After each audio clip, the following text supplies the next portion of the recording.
अस्सलाम वालेकुम दोस्तों, मैं आसिम सुहेल आपकी खिदमत में हाज़िर हूँ। उम्मीद करता हूँ कि सब खैर खैरियत से होंगे। अल्लाह पाक आप सबको अपनी हिफ्ज़ व अमान में रखे। दोस्तों, आज की वीडियो में हम आपको तबख़ीर मैदा का एक बहुत ही ज़बरदस्त इलाज बताएंगे और इसके अलावा इसके असबाब क्या हैं और इलामात क्या हैं ये भी बताएंगे।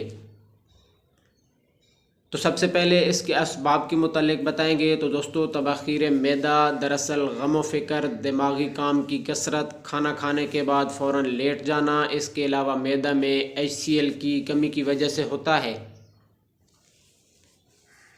तली हुई अशिया का इस्तेमाल और इसके साथ साथ बासी ग़िज़ा का इस्तेमाल और खाना जल्दी खाने से भी तबख़ीर मैदा हो सकता है। तो दोस्तों, जब ग़िज़ा मैदा में पूरी तरह हज़म ना हो और ये फ़ासिद कैफ़ियत की तरफ मुंतकिल हो जाए तो इसे तबख़ीर मैदा या फिर दूसरे लफ्ज़ों में सोए हज़म कहते हैं। अगर इसकी इलामात की बात करें तो अमूमन खाना खाने के बाद कुछ देर बाद मैदा में तनाव महसूस होता है और बोझ सा महसूस होने लगता है।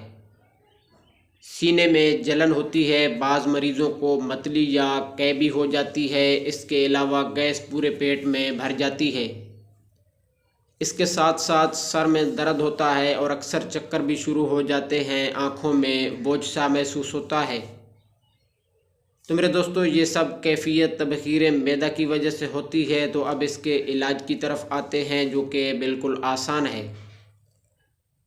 अगर आपको तबख़ीर मैदा की तकलीफ़ है तो आपने ये करना है कि इलायची ख़ुर्द लेनी है, इसके अलावा ज़ीरा सफ़ेद लेना है और तीसरी चीज़ जो है कशनीद खुश्क लेनी है और नमक ताम लेना है। ये सब चीज़ें हम वज़न लेकर बारीक सफ़ूफ़ बना लेना है और खाने के बाद 1 चम्मच चाय वाला सुबह शाम पानी के साथ इस्तेमाल करना है।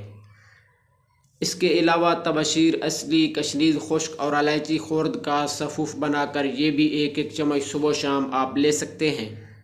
ये दोनों सफ़ूफ़ मैदा की तबख़ीर के लिए बेहतरीन इलाज हैं। तो मेरे दोस्तों, अगर आप इस तरह की मुफीद मालूमात चाहते हैं तो जल्दी से हमारे चैनल को सब्सक्राइब कर दें और लाइक और शेयर करना भी मत भूलिएगा। दुआओं में याद रखिए। जज़ाकल्लाहु खैरा।